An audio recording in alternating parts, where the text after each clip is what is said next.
ระทำกรรมที่ผิดติดตัวทำบาปโหดร้ายมันไม่ใช่เรื่องยิ้มหัวผลลัพธ์น่ากลัวน่ากลัวอำนาจกรรม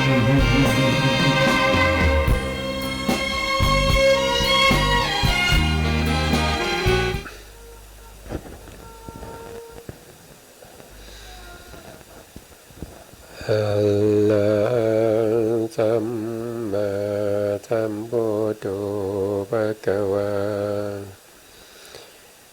พุทธังภะคะวันตังอะภิวาเทมิสวากขาโตภะคะวะตาธัมโมธัม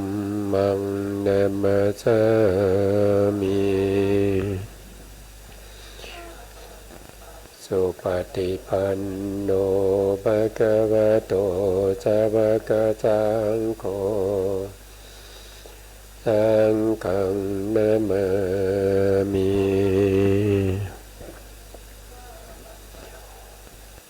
นะโมตัสสะภะคะวะโตอะระหะโต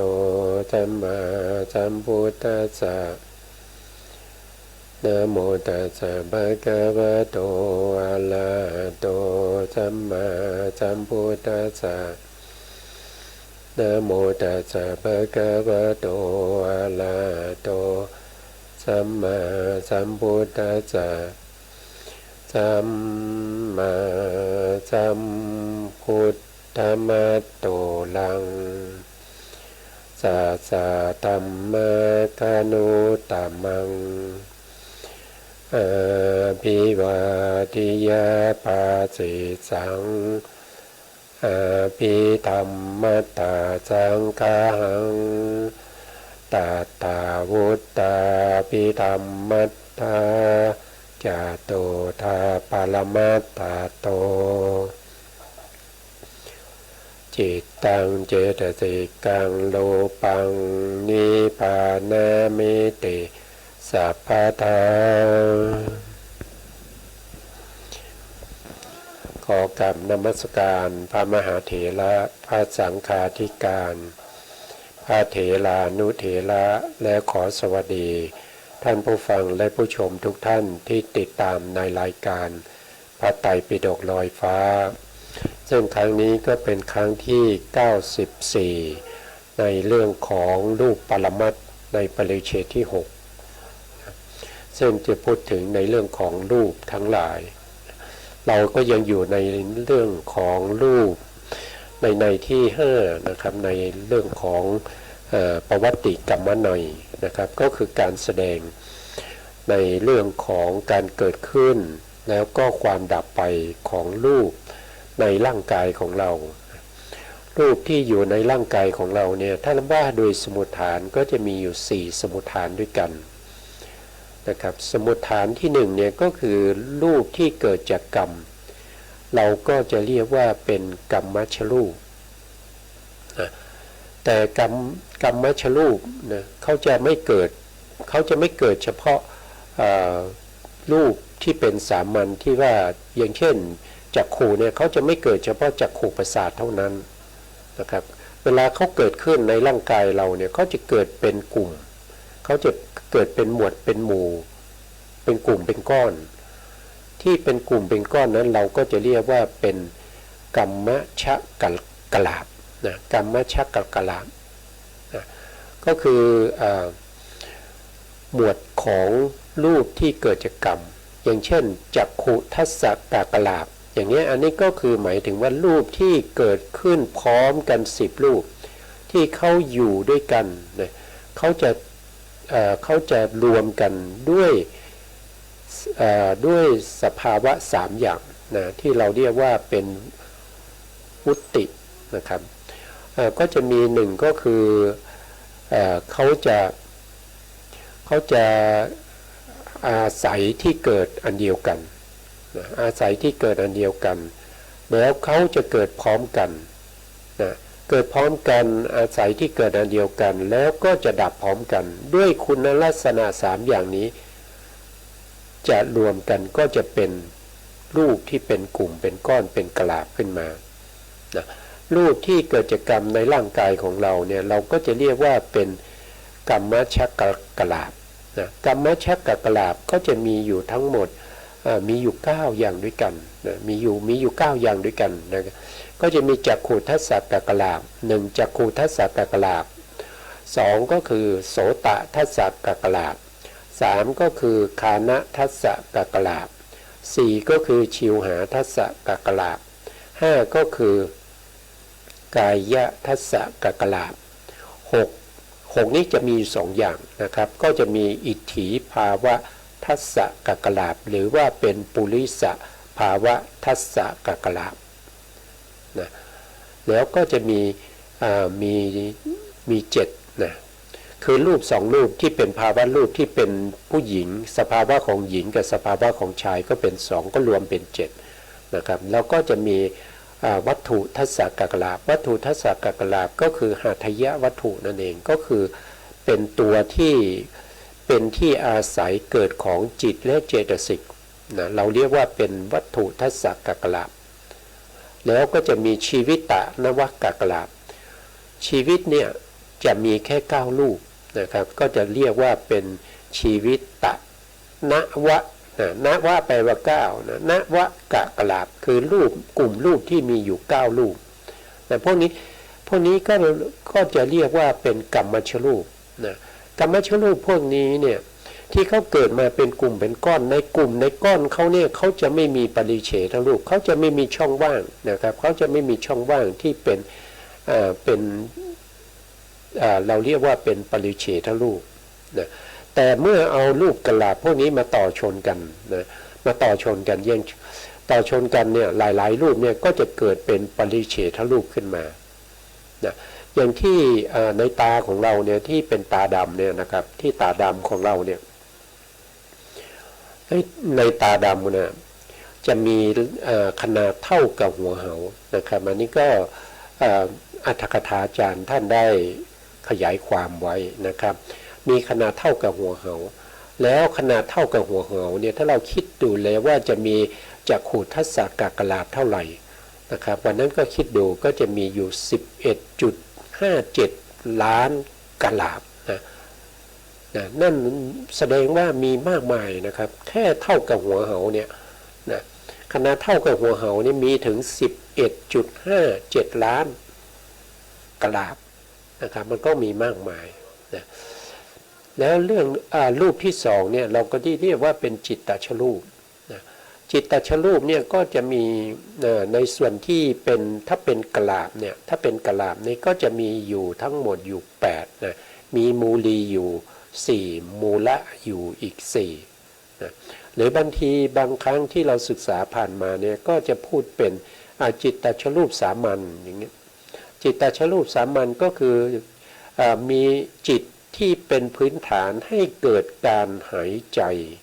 เกิดการหายใจเกิดการเต้นของชีพจรเกิดการเต้นของหัวใจนะครับหรือว่าทำถุงลมในปอดนะครับถุงลมทั้งหลายที่มันมีการบีบตัวแล้วก็พองขึ้นอะไรพวกนี้เพราะนี้มันเกิดจากจิตโดยสามัญนะโดยสามัญนะครับทำให้รูปพวกนี้เกิดขึ้นได้อันนี้เป็นรูปที่1ที่เราเรียกว่า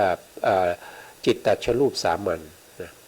รูปที่2นะรูปที่2ก็คือรูปที่ทำให้เกิดการพูดนะเกิดการพูดได้นะรูปที่3ก็เกิดการหัวเราะรูปที่4ก็เกิดการร้องไห้นะรูปที่5ก็เกี่ยวกับอิริยาบถเล็กๆน้อยๆนะมีการยกแขนยกเหลียวซ้ายแลขวากระพริบตาอ้าปากนะครับพวกนี้เป็นอิริยาบถเล็กๆน้อยๆแล้วก็6ก็คืออิริยาบถใหญ่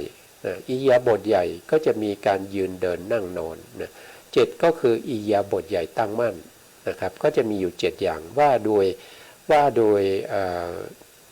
รูปจิตตชรูปนะครับที่เป็นประเภทนะมีอยู่7อย่างด้วยกันนะ แต่ถ้าว่าโดยกลาบก็จะมีอยู่8นะครับมีอยู่8นะที่เราศึกษาผ่านมานะแล้วก็ถ้าเป็นประเภทที่เป็นอุตุชรูปอุตุชรูปก็คือรูปที่เกิดจากอุตุก็คือความเย็นความร้อนอย่างเช่นกัมมะปัจจยะอุตุชรูปนะที่เราศึกษามานะกัมมะปัจจยะอุตุชรูปอุตุปัจจยะอุตุชรูปแล้วก็จะมีจิตตปัจจยะอุตุชรูปนะแล้วก็มีอาหารปัจจยะอุตุชรูปอย่างนี้เป็นต้นนะแล้วก็อุตุปัจจยะอุตุแล้วก็จะมีมากมายนะก็จะมีรูปมากมายนะส่วนอาหารนะอาหารก็จะมีถ้าว่าโดยกลาบก็จะมีอยู่2อย่างมีมูละ1แล้วก็มีมูลี1นะเมื่อกี้ไม่ได้พูดถึงถ้าเป็นอุตุชรูปที่เป็นกลาบนะอุตุชักกลาบเนี่ยก็จะมีอยู่4มีมูละ2มูลี2นะอันนี้ถ้าเป็นจิตก็จะมีมูละ4มูลี4รวมเป็น8นะอันนี้ก็คือรูปที่มันอยู่ในร่างกายของเรานะรูปที่อยู่ในร่างกายของเราแล้วก็เราได้พูดถึงเรื่องของการเกิดขึ้นในภพนะเกิดขึ้นครั้งแรกรูปที่เกิดขึ้นครั้งแรกแล้วเกิดขึ้นครั้งต่อไปแล้วก็เกิดครั้งสุดท้ายตรงไหนเราได้พูดไปในส่วนของพวกที่เกิดในเขาเรียกว่าเป็นคัพพะเสยกะนะคัพพะเสยกะก็คือการรวมเอาอันทชะนะอันทัชชะกำเนิดกับชลาพุชะกำเนิดรวมกันก็จะเป็นคัพพะเสยกะนะคัพพะเสยกะก็รวมอยู่2อย่างนะครับแล้วก็ได้พูดไปในส่วนที่อยู่ในครรภ์กับที่อยู่ในไข่เราได้พูดไปแล้วนะแล้วเราก็มาพูดถึงในส่วนที่ว่าเวลาเกิดขึ้นเนี่ยเวลาเขาเกิดขึ้นเนี่ยเขาเกิดด้วยจิตดวงไหนนะแล้วก็ไปเกิดในภพภูมิใดนะครับแล้วก็อะไรเป็นตัวที่นำไปเกิดเราก็ได้พูดถึงตรงนี้นะพูดถึงตรงนี้เมื่อวันก่อนนะครับผมก็เมื่อครั้งที่แล้วนะครับก็ได้พูดถึงในส่วนที่เรื่องของการไปเกิดเป็นพรหมนะครับการไปเกิดเป็นพรหมตรงนี้นะครับก็มีคือยังมีบางท่านยังสงสัยอยู่นะครับสงสัยอยู่ในเรื่องของการไปเกิดเป็นพรหมนะเกิดเป็นพรหมอย่างเช่นปฐมฌานนะครับปฐมฌานเนี่ยที่เราพูดถึงว่ามันเป็นฌานที่1เนี่ยองค์ฌานเขาจะมีอยู่5นะก็จะมีตัววิตกนะเดี๋ยวผมจะเอาเจตสิกขึ้นมาให้ดูนะครับไอ้ตัวองค์ฌานควบคู่กันไปนะครับก็ดูไปนะครับตัวองค์ฌานเนี่ยก็จะได้แก่ตัววิตกนะตัววิตกนี่เป็นองค์ฌานตัวแรกนะองค์ฌานตัวแรกตัวที่2ก็คือวิจารนะวิจารก็คือองค์ฌานตัวที่2องค์ที่3นี่ก็คือตัวปิตินะครับคือตัวปิตินะองค์ที่4ก็คือตัวสุขนะตัวสุขก็คือตัวเวทนานั่นเองก็คือตัวนี้นะเวทนาที่เป็นสุขนะแต่ในที่นี้เวทนาจริงๆแล้วมี5ว่าโดยอินทรีย์มี5แต่ถ้าว่าโดยเจตสิกมีอยู่ดวงเดียวเท่านั้นนะครับมีหน้าที่ในการเสวยอารมณ์นะทำหน้าที่ในการเสวยอารมณ์แต่เวทนาดวงเดียวเนี่ยสามารถที่จะไปเกิดในจิตแต่ละดวงแล้วจะเข้าไปสู่สภาวะของจิตนั้นอย่างเช่นถ้าไปเกิดในจิตที่เป็นกายะนะครับกายะวิญญาณจิตเขาก็จะมีหน้าที่เป็นสุขเวทนาหรือว่าเป็นทุกขเวทนาแต่ถ้าไปเกิดในจิตที่เป็นสมนัตนะครับไปเกิดในจิตที่เป็นสมนัตเขาก็จะต้องมีเวทนาที่เป็นเขาเรียกว่าเป็นสมนัสเวทนานะครับก็คือความสุขทางใจนะครับความสุขทางใจนะแต่ถ้าไปเกิดในจิตที่เราเรียกว่าเป็นฌานจิตเขาก็จะมีชื่อว่าเป็นสุขนะชื่อว่าเป็นสุขไม่เรียกว่าเป็นสมนัสละ ถ้าไปเกิดในกามเนี่ยเขาจะเรียกว่าเป็นสมนัตจิตนะแต่ถ้าไปเกิดในปฐมฌานทุติยฌานตติยฌานเราก็จะเรียกว่าเป็นสุขสุขก็คือเป็นองค์ฌานนั่นเองนะอันนี้ก็เป็นองค์ฌานตัวที่4นะตัวที่4องค์ที่5เนี่ยเขาจะเรียกว่าเป็นเอกคตาเอกคตาก็คือสมาธิก็คือได้แก่เจตสิกดวงนี้นะครับได้แก่ดวงนี้เราเห็นแล้วว่าถ้าว่าโดยองค์ฌานเนี่ยตัวที่เป็นองค์ฌานเนี่ยเขาจะเป็นเจตสิกนะครับเจตสิกไม่ได้ไปที่ไหนอยู่ในอัญญสมณเจตสิก13นี้นะ13นี้นะครับอย่างเช่นวิตกนะครับก็อยู่ในอัญญสมณเจตสิก13นะครับแต่เขาเป็นเจตสิกทำหน้าที่ในการยกสภาวธรรมเนี่ยขึ้นไปสู่อารมณ์อย่างเช่นเรากำหนดลมหายใจเนี่ยเวลาเรากำหนดลมหายใจอานาปานสติเนี่ยเราจิตใจเนี่ยไปจดจ่ออยู่กับลมหายใจแล้วก็ไปกำหนดรู้ที่ลมกระทบนะลมกระทบที่ไหนกระทบที่ปลายจมูกหรือว่าโพรงจมูกหรือว่าปลายริมฝีปากนะครับริมฝีปากตรงไหนที่ชัดเจนเราก็จะกำหนดตรงนั้นนะกำหนดตรงนั้นในการที่เรากำหนดตรงนั้นนะเราจะรู้ได้ชัดเราต้องมีวิตกนะครับเราต้องมีวิตกวิตกก็คือยกไปสู่ยกสภาวะของจิตนะครับเข้าไปสู่ลมหายใจที่กระทบณจุดไหนตัววิตกนี้จะทำหน้าที่ในการยกไปสู่อารมณ์ตรงนั้นก็จะทำให้เรารู้ชัดถึงลมหายใจที่กระทบกับริมฝีปากหรือว่าโพรงจมูกหรือปลายจมูกก็แล้วแต่ละท่านนะครับว่าแต่ละท่านเนี่ยมีความชัดเจนของลมหายใจที่กระทบอยู่ตรงไหนนะตัววิตกนี้เขาจะทำหน้าที่ในการยกสัมปยุตธรรมเนี่ยเข้าไปสู่ตรงที่เขากระทบทำให้เราเนี่ยรู้ชัดนะถ้าไม่รู้ชัดนั่นแสดงว่าเราไม่ได้วิตกไม่ทำงานนะวิตกไม่ได้ยกวิตกคือหมายความว่า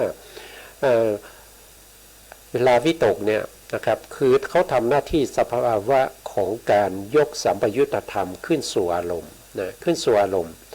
นะเพราะฉะนั้นวิตกจะไปกำหนดรู้อยู่ตรงนั้นนะครับแต่ถ้าไม่มีสตินะไม่มีสตินะแล้วก็มีแต่วิตกอย่างนั้นเนี่ยจะทำให้เป็นมิจฉานะครับเป็นมิจฉ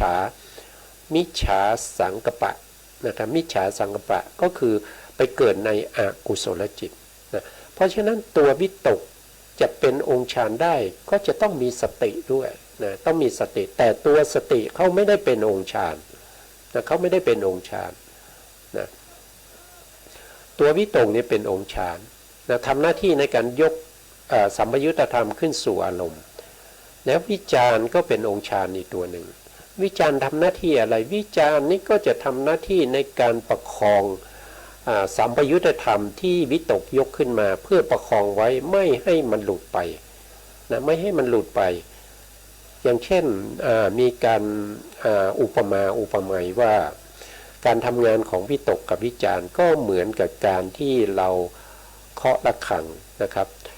ตัววิตกเนี่ยก็จะเหมือนกับการที่เราเคาะระฆังครั้งแรกเวลาเราเคาะไปเนี่ยนะครับเสียงก็จะดังขึ้นเป็นครั้งแรกใช่ไหมครับตัววิจารณ์ก็คือเสียงที่มันกังวานหลังจากเราเคาะไปแล้วเนี่ยกิ้งเนี่ยมันจะเป็นกลิ้งอย่างเงี้ยตัววิจารณ์เนี่ยที่มันจะประคองอารมณ์นั้นไว้อะก็จะเป็นตัวที่เป็นเสียงกังวานเนี่ยอันนี้เป็นข้ออุปไมยเปรียบเทียบให้ท่านผู้ฟังได้เข้าใจนะครับก็คือตัววิจารณ์นะเพราะฉะนั้นตัววิจารณ์กับวิตกนี่เขาก็จะทำงานร่วมกันนะจะปรากฏชัดเจนนะเป็นองค์ฌานนะถ้าได้ปฐมฌานเนี่ยจะเห็นชัดนะองค์ฌานที่สองวิตกวิจารณ์ปีติองค์ฌานที่สามก็จะอยู่ตรงนี้ปิติก็จะมีความรู้สึกเอิบอิ่มใจนะครับมีความขนพองหรือว่าน้ำตาไหลหรือว่าคล้ายๆกับมี แมลงมาเกาะตามหน้านะครับหรือว่าจะเกิดการสั่นไหวหรือว่าจะเกิดการลอยนะครับรู้สึกลอยได้นะครับไอตัวปิตินะครับก็จะทำหน้าที่อย่างนั้นเราจะรู้สึกได้สำหรับผู้ที่เขาปฏิบัติได้ปิตินะครับก็จะรู้สึกได้นะครับปิติก็จะมีอยู่ทั้งหมด5อย่างด้วยกันนะครับแต่ละอย่างก็จะอย่างเช่นคณิกาปิตินะครับมีปิติ5อย่างนะครับผมไม่ได้จำไม่ได้นะครับเดี๋ยวจะหามาให้นะครับเพราะว่าไม่ได้ทบทวนนั้นก็จำไม่ได้แต่รู้ว่าปิติเนี่ยมีอยู่5อย่างนะครับมีปิติชั่วขณะปิติเป็นพักๆนะครับปิติโลดโผนนะครับพวกนี้มันมีอยู่นะครับก็ขึ้นอยู่กับปิติของแต่ละท่านจะเข้าถึงตรงไหนนะก็สภาวะก็คือมีน้ำตาไหลบ้างนะครับมีขนลุกนะครับขนชันนะครับคล้ายๆมีแมลงมาเกาะตามหน้าตานะครับหรือว่าจะลอยนะครับจะลอยขึ้นมีความรู้สึกเอิบอิ่มใจปลาปลื้มใจนะครับมีความอันนี้เป็นปิตินะครับต่อมาก็จะเป็นสุขนะครับสุขก็คือเวทนาตัวนี้นะครับเวทนาตัวนี้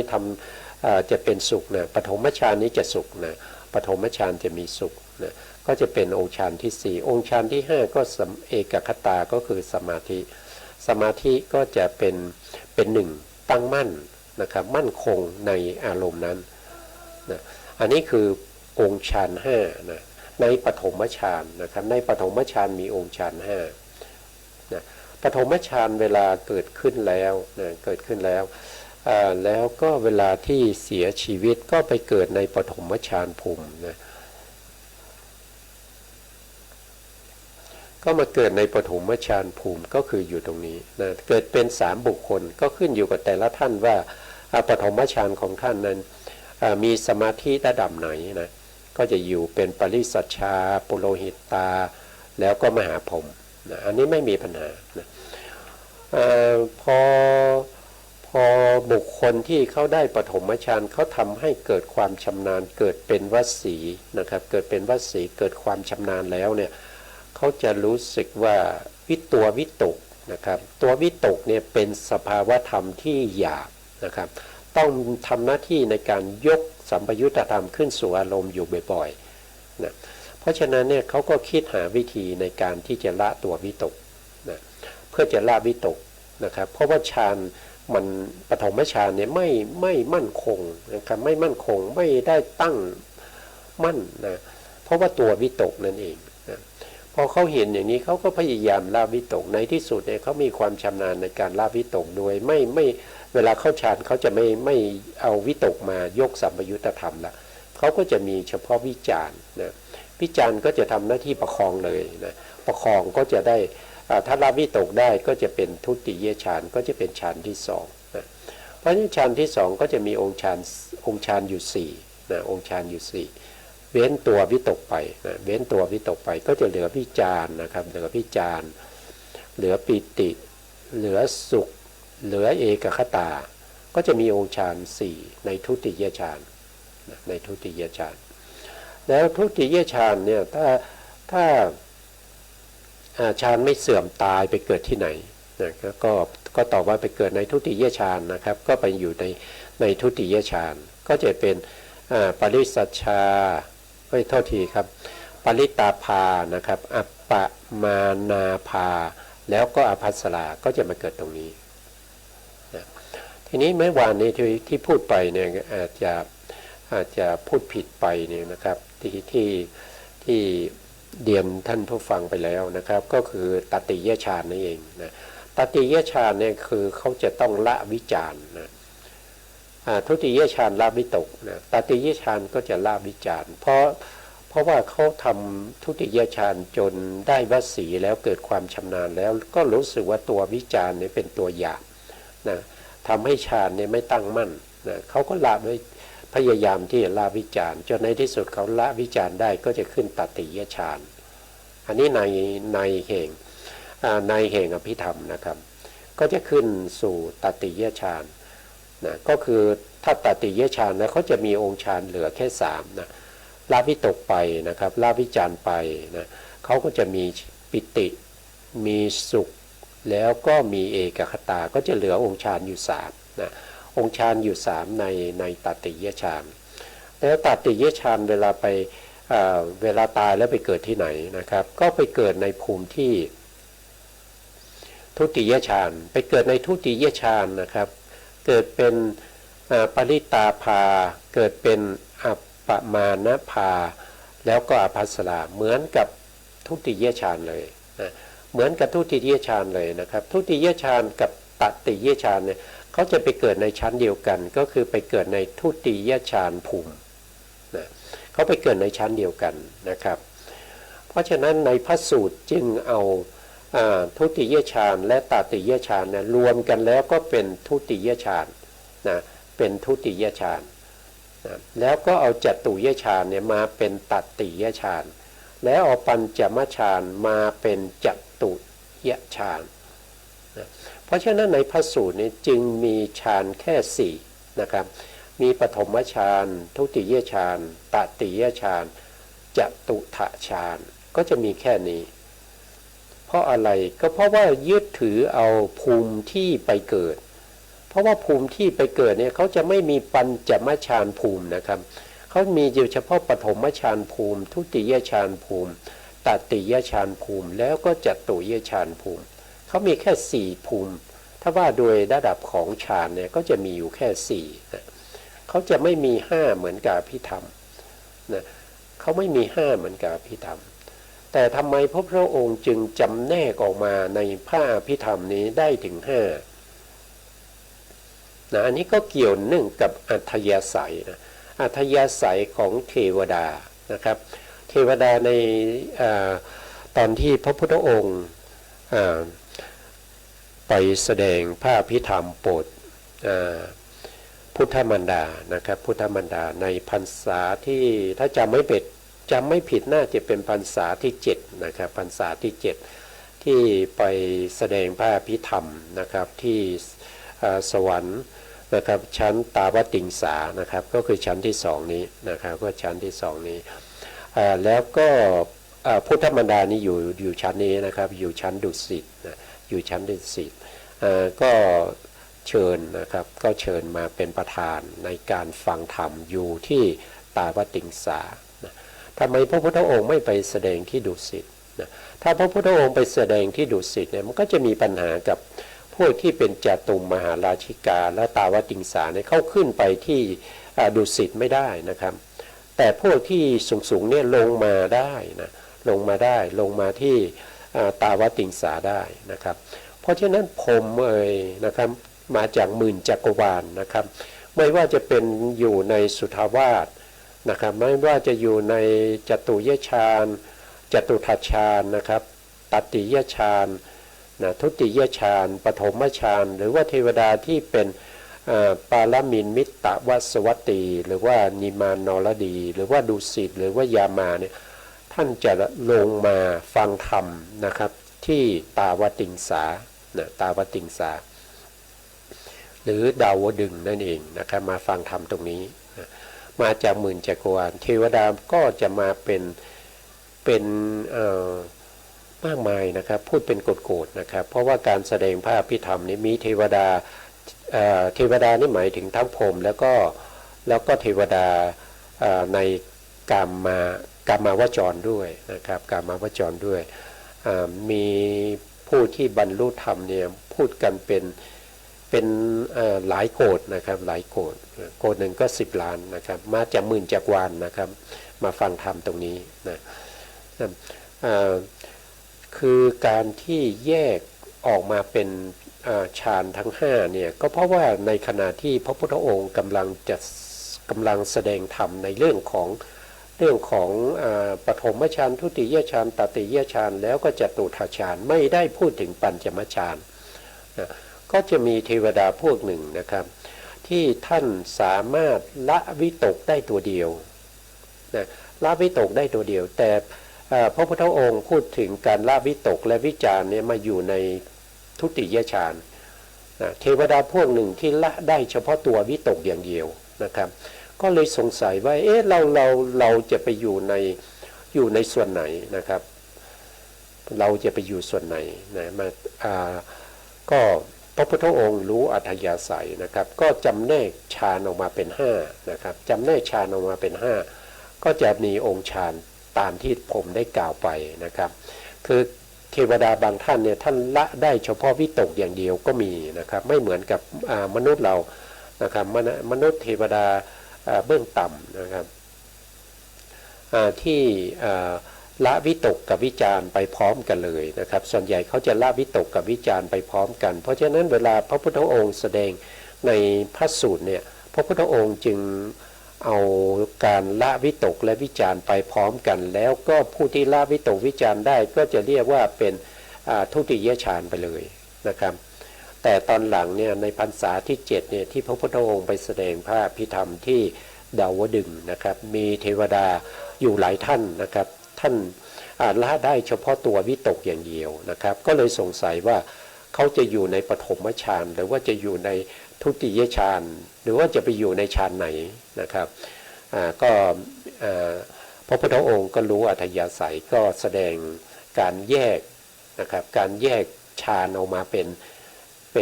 5นะครับก็มีปฐมฌานทุติยฌานตติยฌานจตุถัฌฌานแล้วก็ปัญจมฌานนะครับอันนี้ขึ้นอยู่กับอัธยาศัยนะขึ้นอยู่กับอัธยาศัยของพวกเทวดานะครับที่มีอัธยาศัยในการละองค์ฌานไปทีละตัวนะทีละตัวนะแล้วก็ทำไมพระพุทธองค์ไม่แสดงฌาน5แต่แรกนะครับเพราะว่าการที่พระพุทธองค์ไม่แสดงแต่แรกก็ขึ้นอยู่กับตรงที่ผมได้พูดไปนี่ตรงนี้นะครับเพราะว่าการที่ไปเกิดเนี่ยมันมีแค่4ภูมินะครับถ้าว่าโดยฌานเนี่ยก็จะมีอยู่4ภูมิเท่านั้นก็จะมีปฐมฌานภูมินะครับทุติยฌานภูมิตติยฌานภูมิแล้วก็จตุถฌานภูมิไม่มีปัญจมฌานนะครับไม่มีปัญจมฌานเลยนะครับเพราะฉะนั้นพระพุทธองค์แสดงตามที่เกิดของสัตว์นะครับก็เลยได้ฌานมา4นะแต่ตอนหลังเนี่ยมีผู้ที่มีอัธยาศัยในการละองค์ฌานทีละตัวพระพุทธองค์ก็เลยแสดงถึงฌาน5นะครับทีนี้บางท่านก็อาจจะเคยได้ยินนะครับเคยได้ยินในพระสูตรว่านะครับถีตินะถีติ7เนี่ยเคยได้ยินไหมครับถีติ7หรือว่าสัตวาส9ถีติ7หรือสัตวาส9นะครับเป็นที่เกิดของสัตว์นะทีนี้เราก็มาดูในเรื่องของพระสูตรนี้หน่อยนะครับนะก็จะพูดถึงในเรื่องของ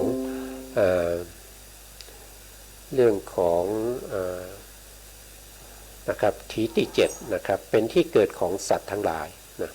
อันนี้เป็นจะอยู่ในที่เขาเรียกว่าในปฏิสัมภิธามรรคนะครับจะอยู่ในเรื่องของ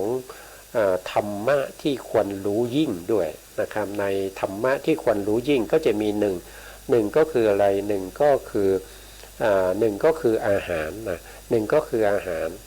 นะที่ควรรู้ยิ่งนะแต่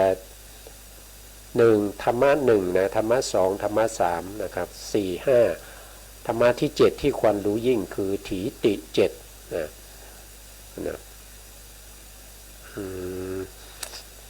คือผมพูดไปเรื่อยๆนะครับก็มีคือมันเกี่ยวข้องกันนะครับมันเกี่ยวข้องกันก็เลยอยากจะพูดให้ท่านผู้ฟังเนี่ยได้รู้ได้ยินไว้ก่อนนะครับถ้าตอนหลังมาไ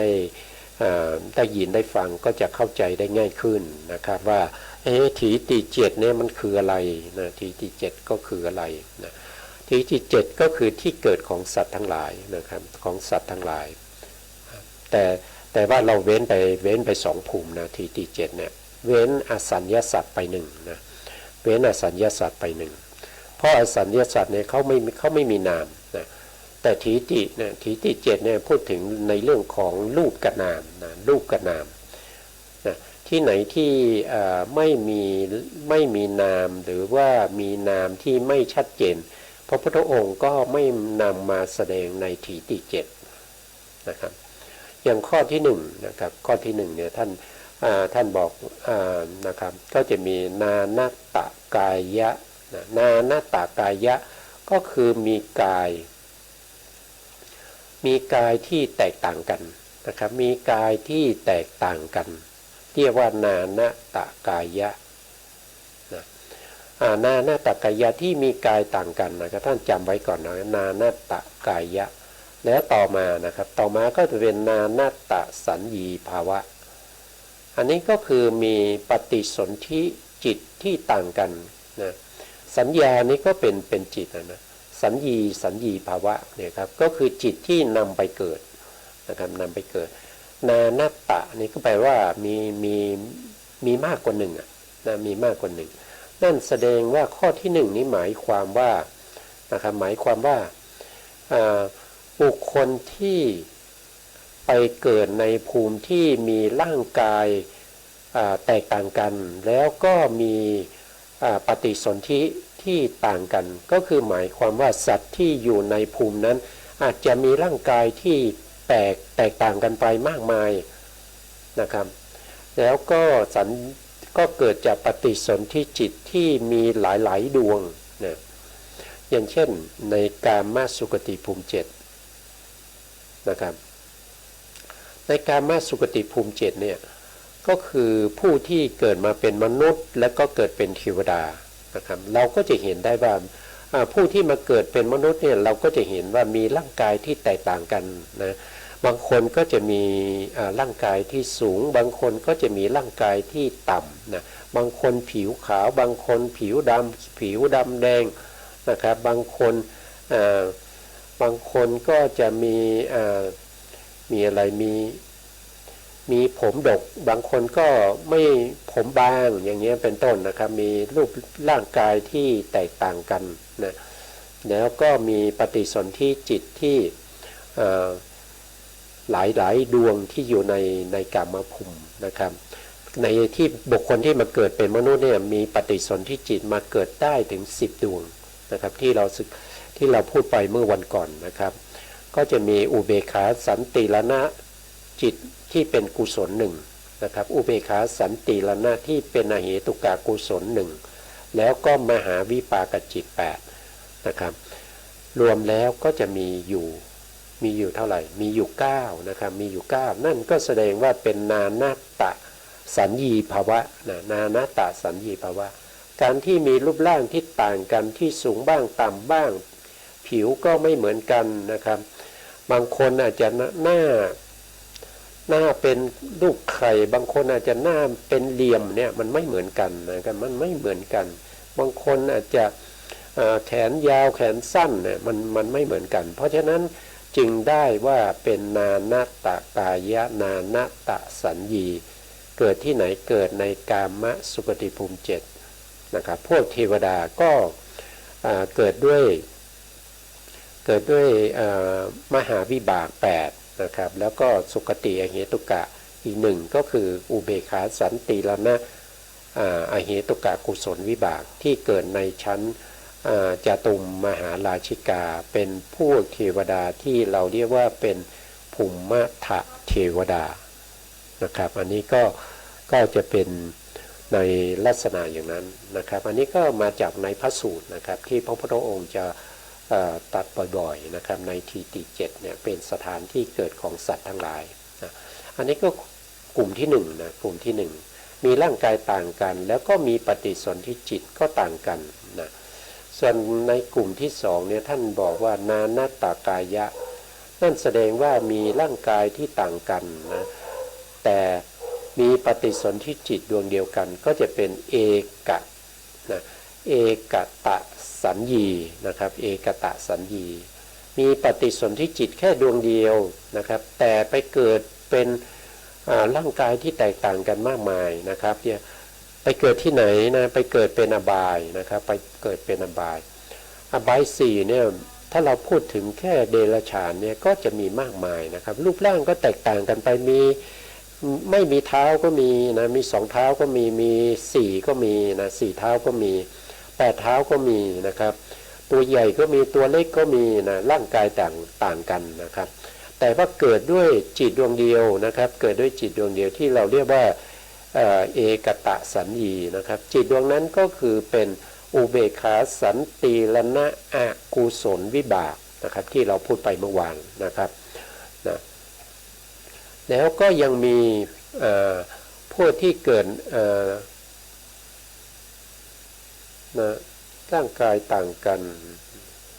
ปฐมฌานนะครับปฐมฌานภูมิ3ปฐมฌานภูมิ3ก็จะมีพวกที่เป็นปริสัชชาใช่ไหมครับปุโรหิตตาแล้วก็มหาพรหมแต่เขาเกิดด้วยจิตดวงเดียวเท่านั้นที่เราเรียกว่าปฐมฌานวิบากนะปฐมฌานวิบากไปเกิดในปฐมฌานภูมิเกิดเป็นคน3 คนแต่3 คนนี้จะมีร่างกายที่แตกต่างกันอย่างเช่นมีรัศมีของกายเนี่ยไม่เหมือนกันนะครับอย่างเช่นปริสัชชาก็จะมีรัศมีที่น้อยกว่านะปุโรหิตตานี่ก็จะมีรัศมีที่ปานกลางถ้าเป็นมหาพรหมนี่รัศมีก็จะมากนะครับเพราะฉะนั้นก็จะเป็นนานาตกายะแต่เกิดด้วยจิตดวงเดียวนะครับเป็นปฐมฌานวิบากนะครับก็เรียกว่าเป็นเอกตะสัญญีภาวะน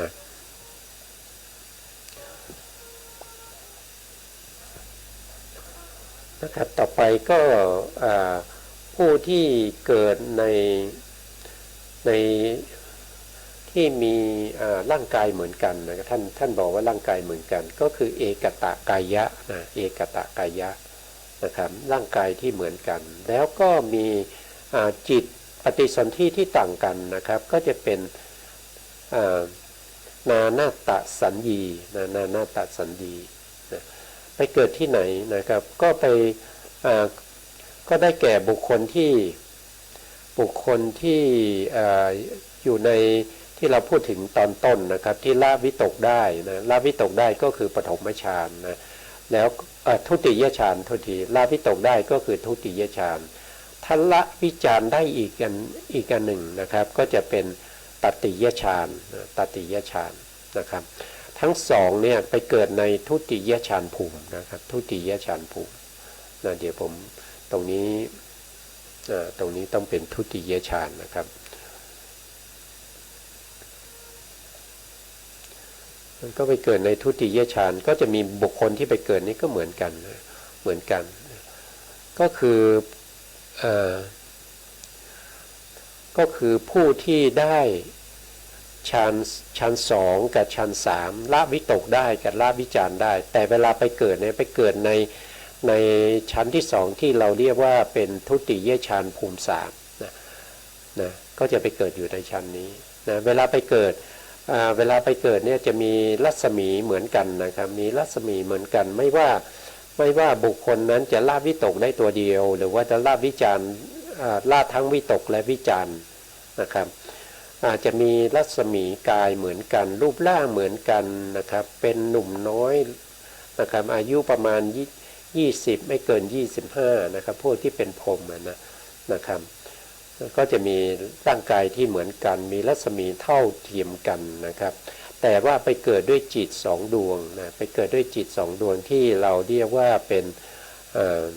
โทษนะครับที่เราเรียกว่าเป็น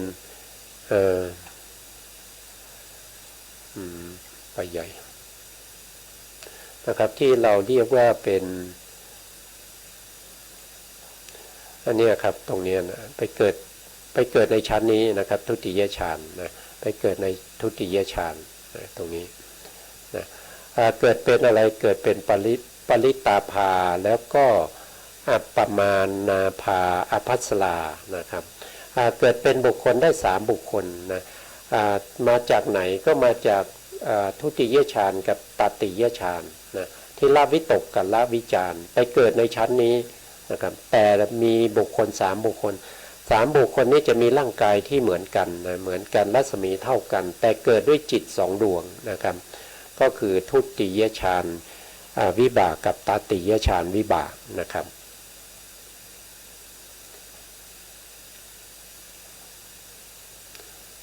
ต่อไปก็จะเป็นบุคคลที่4ในทีติ7นะครับที่พระพุทธองค์แสดงในพระสูตรนะทีติ7ก็คือได้แก่เอกตะกายะนะครับมีร่างกายเหมือนกันนะแล้วก็เอกตะสัญญีแล้วก็อาศัยปฏิสนธิจิตอันเดียวกันนะครับก็ไปเกิดในชั้นไหนก็ไปเกิดใน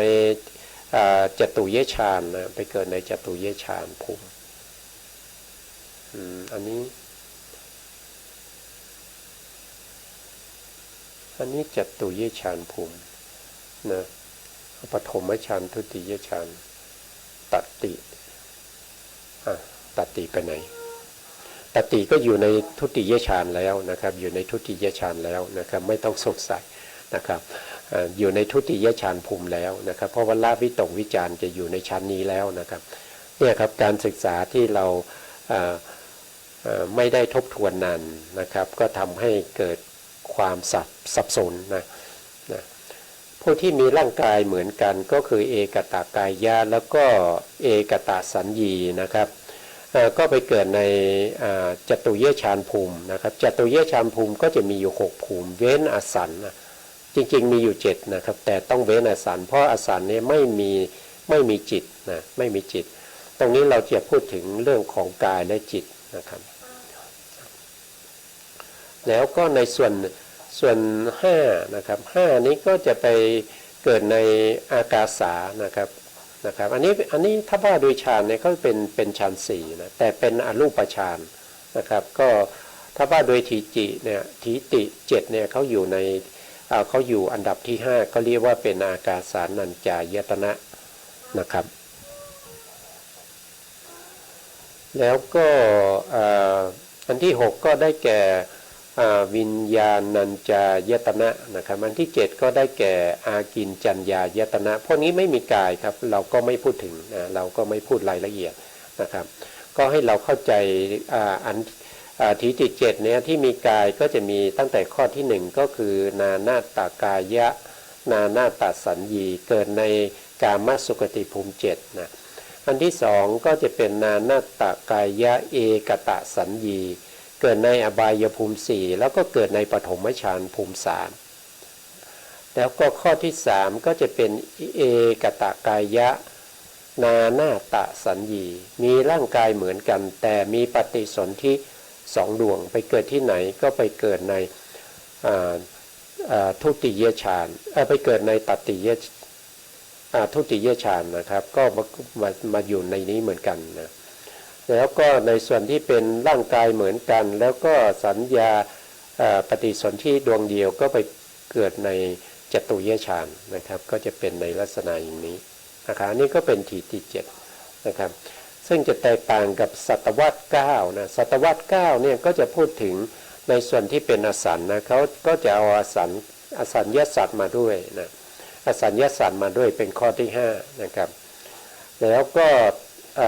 เอาเนวสัญญานาสัญญามาด้วยอีกภูมิหนึ่งก็จะเป็น9นะครับจากเดิมเนี่ยเป็นถีติ7เพิ่มมาอีก2ก็คือเพิ่มอสัญญาสัตว์นะอสัญญาสัตตภูมิมาแล้วก็เนวสัญญานาสัญญายตนะภูมิมานะครับพวกนี้เราไม่ได้พูดถึงนะเราไม่ได้พูดถึงนะครับตรงนี้น่าจะพูดหนึ่งเพราะว่ามีรูปนะครับอสัญญาสัตว์เนี่ยอสัญญาสัตว์ในเวลาไปเกิดเนี่ยเขาไม่ได้ไปเกิดด้วยตัวปฏิสนธิจิตแต่เขาไปเกิดด้วยชีวิตตะนวกกลาภก็คือรูปนั่นเองนะรูปที่เป็นชีวิตนะรักษาสภาวะของรูปทั้งหลายที่เกิดในอสัญญาสัตตภูมินะครับตัวชีวิตตะนวกกลาภนะครับเป็นตัวรักษาชีวิตเอาไว้นะครับให้ตั้งอยู่ได้ถึง500มหากัปนะครับ500มหากัปนะชีวิตตานวกกลาภก็ยังจำได้นะครับก็จะมีอวินิโพครูป8นะอันนี้อวินิโพครูป8ก็คือมีรูปสามัญทั้ง8สามัญทั้ง8ก็คือมีมหาพุทธรูป4นะมีวรรณะนะวรรณะก็คือสีก็คือรูปารมณ์นะแล้วก็มีกลิ่นก็คือคันทะนะแล้วก็มีรสก็คือรสะแล้วก็มีอาหารรวมเป็น8นะครับแล้วก็มีตัว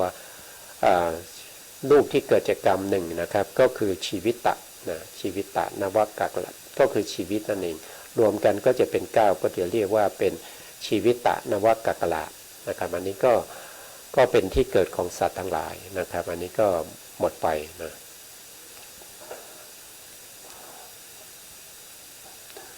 ครับก็พูดถึงที่ค้างไว้เมื่อวานนะครับ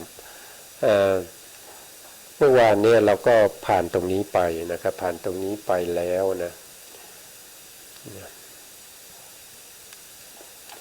ไปถึงนะ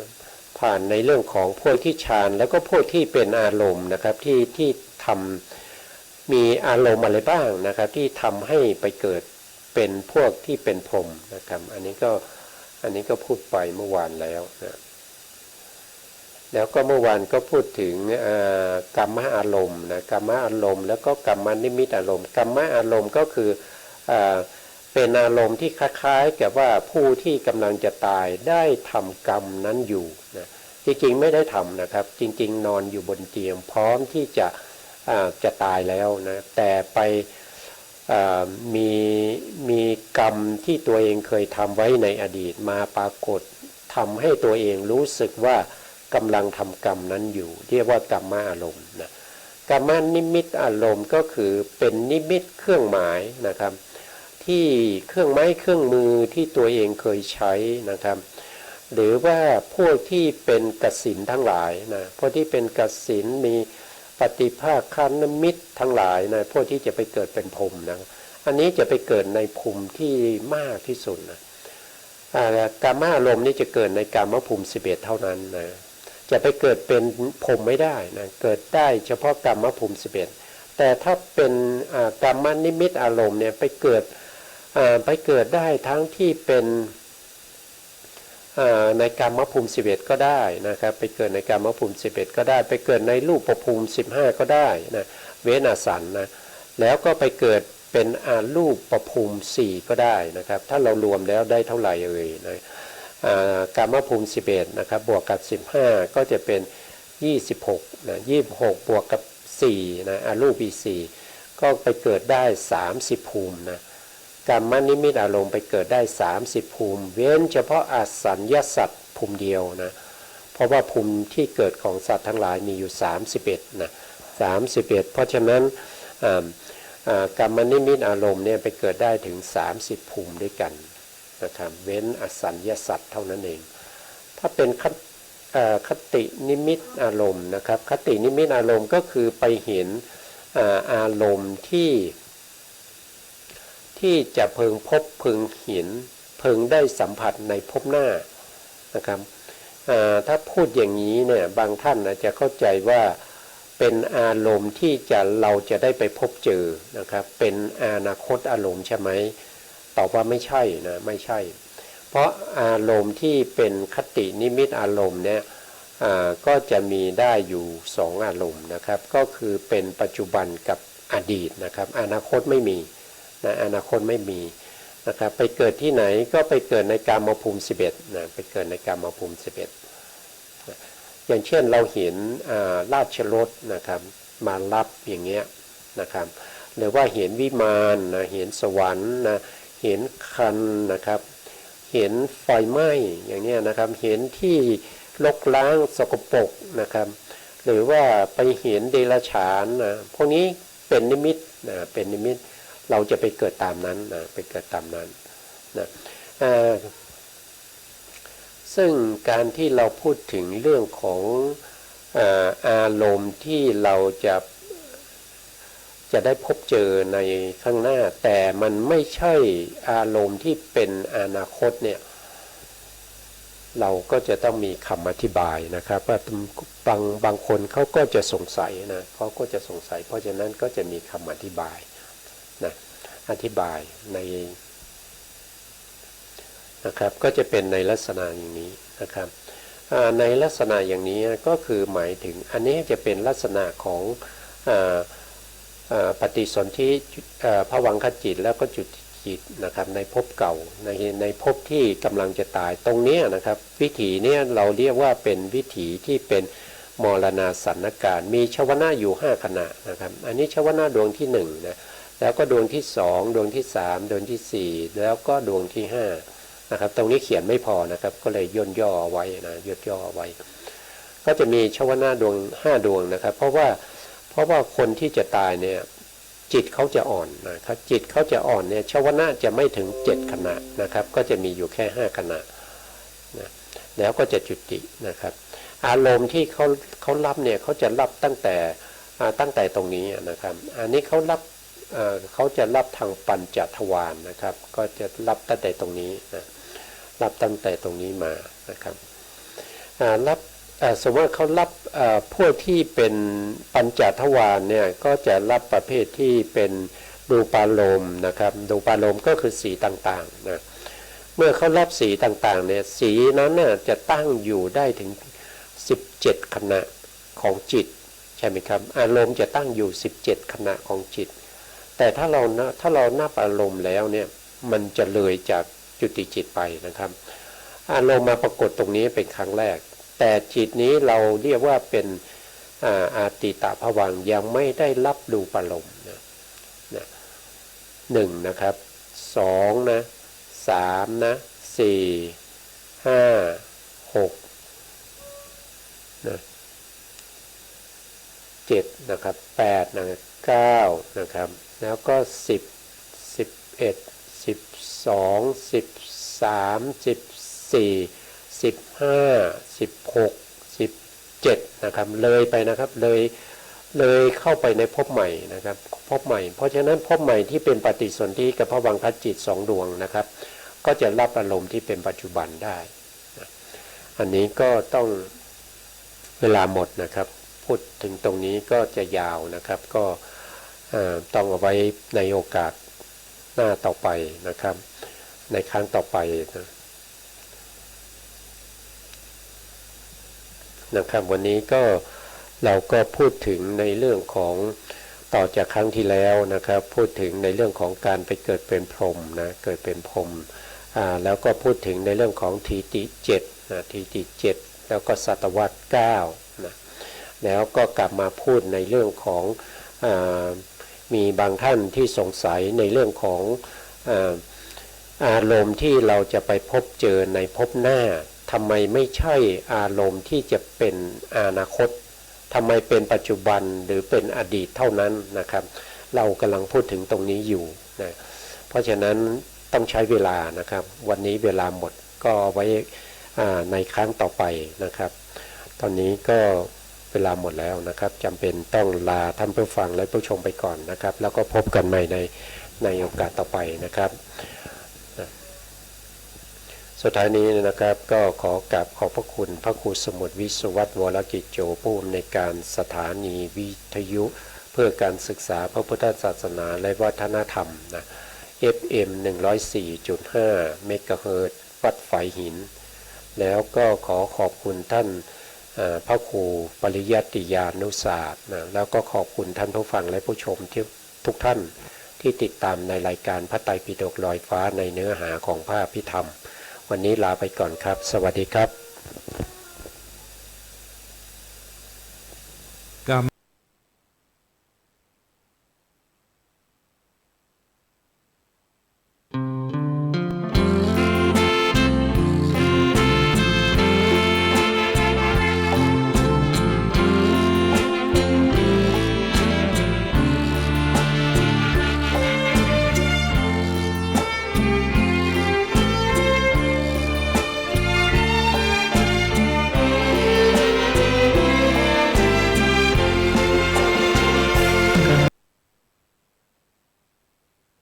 รักษาครั้งที่ 25 ที่วันอาทิตย์ 12 พฤษภาคมที่จะถึงนี้โยมแม่พร้อมครอบครัวจะร่วมออกโรงทานชานมไข่มุกเพื่อเลี้ยงให้กับญาติโยมท่านสาธุชนเจ้าของดีทีวีเพื่อนร่วมครอบครัวดีทีวีที่อยู่หน้าจอโทรทัศน์แล้วก็อยู่หน้าปัดวิทยุเพื่อคลายความร้อนให้เกิดความเย็นที่จะมาร่วมสวดมนต์กันต้องขออนุโมทนาขอบคุณโยมแม่อัมพาอัศวพัฒน์เป็นอย่างยิ่งกิจกรรมของดีทีวีเนี่ยโยมพ่อโยมแม่ท่านสาธุชนให้คิดระลึกไว้เสมอว่าเราลองสังเกตดูว่าจัดทุกครั้งจะสร้างความเข้มแข็งของชาวพุทธในภาพรวมเพื่อพยายาม ที่จะกิจกรรมที่จัดขึ้นนั้นเน้นความเข้มแข็งให้โยมเห็นถึงความอยู่ได้อยู่รอดของพระพุทธศาสนา เพราะเราพูดกันเสมอว่าถ้าพระพุทธศาสนาอยู่รอดทุกสถาบันทุกองค์กรภายในประเทศไทยก็จะปลอดภัยเพราะฉะนั้นคำว่าพระพุทธศาสนาอยู่รอดเนี่ยโยมต้องนึกถึงว่าอะไรอยู่รอดองค์ประกอบของศาสนาเนี่ยก็มีศาสนาบุคคลศาสนาธรรมศาสนาพิธี แล้วก็ศาสนาสถานแล้วก็ศาสดา5องค์ประกอบนี้เนี่ยต้องอยู่รอดแล้วก็อยู่ได้ไม่ขาดไปอย่างใดอย่างหนึ่งแล้วจึงทำรังสรรค์ให้พื้นที่นั้นรัฐนั้นประเทศนั้นเนี่ยทุกสถาบันทุกองค์กรภายในประเทศเนี่ยก็จะอยู่กันอย่างปลอดภัยเหมือนกับการปรากฏการณ์ที่เกิดขึ้นทั่วโลกที่โยมติดตามรับชมข่าวนี่คือข่าวประชาสัมพันธ์โดยย่อๆของค่ำคืนวันศุกร์วันนี้เอาละเพื่อไม่เป็นการเสียเวลาก็จะนำญาติโยมท่านสาธุชนมาพบกับท่านวิทยากรที่มาตระเวนธรรมแล้วก็คุยธรรมะสาระกับท่านถ้าได้ยินชื่อร่วมบริจาคเพลงวัดยายร่มเข้ารายการทุกครั้งไม่ใช่ใครที่ไหนนั่นก็คือขอเชิญร่วมนมัสการต้อนรับหรือว่าถวายความเคารพหลวงพ่อพระครูโสภิตบุญญาธรเจ้าวาดวัดยายร่มรองเจ้าคณะแฝงจอมทองแล้วก็เป็นผู้อำนวยการผลิตรายการร่มธรรมทางช่องดีทีวีขอถวายความเคารพต้อนรับครับหลวงพ่อครับก็ถวายความเคารพพระมหาเถระพระเถระเพื่อนสาธมิกทุกรูปแล้วก็ขอเจริญพรญาติโยมทุกท่านที่กำลังติดตามรายการตะเวนคนตะเวนธรรมทางสถานีโทรทัศน์ธรรมาธิปไตยดีทีวีอยู่เป็นประจำวันนี้ก็ได้มีโอกาสมาพูดคุยกันนะถือว่ามาแลกเปลี่ยนความคิดเห็นแทนท่านวิทยากรประจำก็ต่างคนต่างติดภาระแล้วก็เหมือนกับที่ได้เกริ่นในรายการตอนต้นนะครับหลวงพ่อว่าเดือนพฤษภาคมปีพุทธศักราช 2562 ปีนี้เนี่ยเป็นเดือนหนึ่งที่จะต้องจารึกแล้วก็จดจำเป็นประวัติศาสตร์ให้กับคนไทยรุ่นหลังเนี่ยจดจำไปได้อีกนานว่าเป็นเดือนมหามงคลแล้วก็สิ่งที่เกิดขึ้นในเดือนพฤษภาคมเนี่ยที่หลวงพ่อจะมาตระเวนทำในค่ำคืนนี้เนี่ยเป็นสิ่งที่เราจะต้องจดจำอย่างไรโยมพ่อโยมแม่ครูบาอาจารย์นั่นก็คือเริ่มตั้งแต่วันที่3เป็นต้นมาแล้วก็จนมาถึงปลายเดือนนี้วันที่22ถึงวันที่28ก็จะมีการฉลองสมโภชกันทั่วประเทศในเรื่องของกิจกรรมที่เราจะพูดถึงแล้วก็ในเดือนนี้เนี่ยมันเหมือนกับว่ามีความสำคัญมงคลครบทั้ง3สถาบันด้วยนะครับหลวงพ่อนั่นก็คือสถาบันพระมหากษัตริย์สถาบันพระพุทธศาสนาแล้วก็สถาบันชาติเพราะฉะนั้นเริ่มแรกเนี่ยหลวงพ่อจะเว้นทำในเรื่องของทำไมเดือนพฤษภาคมจึงเป็นเดือนมหามงคลที่เราถ้าเราไม่พูดถึงเดือนนี้ว่ามันมีความสำคัญก็คงจะไม่ใช่ที่นะครับเพราะฉะนั้นก็ต้องพูดเอาพอย่อๆเพราะว่าญาติโยมทั้งหลายก็หลายท่านที่ติดตามรายการพระราชพิธีบรมราชาภิเษกอย่าง 3-4-5 วันแล้วก็เป็นวันที่ตลอดระยะเวลาหลายปีเนี่ยรู้สึกว่าวันตั้งแต่วันที่3เป็นต้นไป4 5 6 7อะไรเงี้ยเราจะมีความสุขแล้วก็มีความปีติซึ่งเป็นความสุขมวลรวมที่ไม่ได้เกิดจากเศรษฐกิจดีหรืออะไรดีแต่ว่านี่คือเป็นประเพณีวัฒนธรรมที่หลอมรวมให้เกิดความสุขมวลรวมกับประชาชนภายในประเทศคือมันเป็นเรื่องที่เราชี้ให้เห็นว่าชาติไทยของเราเนี่ยมีประวัติความเป็นมาทั้งวัฒนธรรมประเพณี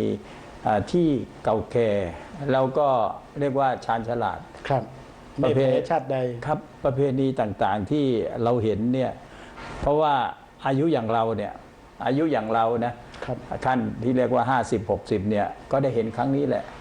เพราะว่าครั้งก็หลวงพ่อเนี่ยเป็นคนที่เกิด2แผ่นดินนี่นะครับ2รัชกาลก็ยังได้มีโอกาสเห็นครั้งนี้เพราะว่าครั้งแรกนี่จะเป็นประมาณปีพศ2480เท่าไหร่89เกือบ2598ใช่ไหมครับ98ครับประมาณนั้นน่ะซึ่งเราในช่วงนั้นอย่างผมก็ไม่รู้เรื่องเพราะก็ยังไม่ออกมาบนโลกนี้ แล้วก็เราก็ได้เห็นแล้วก็ในพระราชพิธีต่างๆเนี่ยผมว่าสมบูรณ์ด้วยการบรรยายนะเพราะว่าเรื่องราวอะไรแต่อะไรต่างๆที่มันเป็นศัพท์เป็นราชาศัพท์ หรือว่าเป็นเรื่องที่เราไม่คุ้นหูเนี่ยเขาก็จะอธิบายให้เราเข้าใจหลายๆอย่างถึงแม้ว่าเราได้ฟังผ่านไปเราจำไม่ได้แต่ว่าถ้าเราจะติดตามจริงๆแล้วก็ยังมีสื่อมีอะไรเป็นหนังสือเป็นอะไรวิดีทัศน์อะไรแต่อะไรที่เราสามารถที่จะติดตามได้ครับเป็นความรู้แล้วก็เป็นความต้องถือว่าเป็นความปลื้มปิติของพวกเราทั้งหลายที่เราเกิดมาเป็นคนไทยแล้วก็เห็นวัฒนธรรมประเพณีพระราชพิธีที่ยิ่งใหญ่ครับก็สมบูรณ์แล้วก็เป็นสิ่งที่เชิดหน้าชูตาแล้วก็เป็นการบอกถึงประเทศของเราเนี่ยมีศิลปะวัฒนธรรมเป็นของตนเองไม่ใช่ศิลปะวัฒนธรรมที่ประดิษฐ์หยิบเอาของรัฐประเทศต่างๆเนี่ยมาผสมปนเปอย่างเช่นประเทศสิงคโปร์เนี่ยหลวงพ่อแล้วก็ประเทศสหรัฐอเมริกาเนี่ยเป็นศิลปะร่วมสมัยเป็นศิลปะประดิษฐ์นะไปหยิบยืมของเหล่านั้นมาเนี่ยพอดีผมเรียนจบด้านการบริหารงานด้านวัฒนธรรมด้วยก็เลยรู้ว่าประเทศเหล่านี้นำหยิบการวัฒนธรรมประเพณีของประเทศต่างๆเนี่ยไปประดิษฐ์ประดอยเพื่อประยุกต์ให้เข้ากับตัวตนของชาติตนเองเพราะฉะนั้นแต่ของไทยที่หลวงพ่อได้พูดถึงเนี่ยก็เลยทำให้เราภาคภูมิใจแล้วก็เราสืบเชื้อสายประเพณีวัฒนธรรมเหล่านี้เนี่ยมาเป็นพันๆปีตั้งแต่กรุงสุโขทัยหรือก่อนนั้นด้วยซ้ำไปถึงแม้ว่าบางพระราชพิธีที่สืบเนื่องในลัทธิศาสนาพราหมณ์แต่ว่ามันก็มากลมกลืนหรือว่ามันเปลี่ยนวิธีการในการกระทำนี้มาตั้งแต่สมัยก่อนกรุงรัตนก่อนกรุงสุโขทัยแล้วกรุงสุโขทัยครับเพราะฉะนั้นเราพูดได้เต็มปากว่าประเพณีที่พระราชพิธีที่ปรากฏที่เราได้เห็นนั้นเป็นประเพณีและวัฒนธรรมเป็นพระราชประเพณีของไทยอย่างแท้จริงครับเราไม่ได้ลอกเลียนแบบของชาติใดๆมา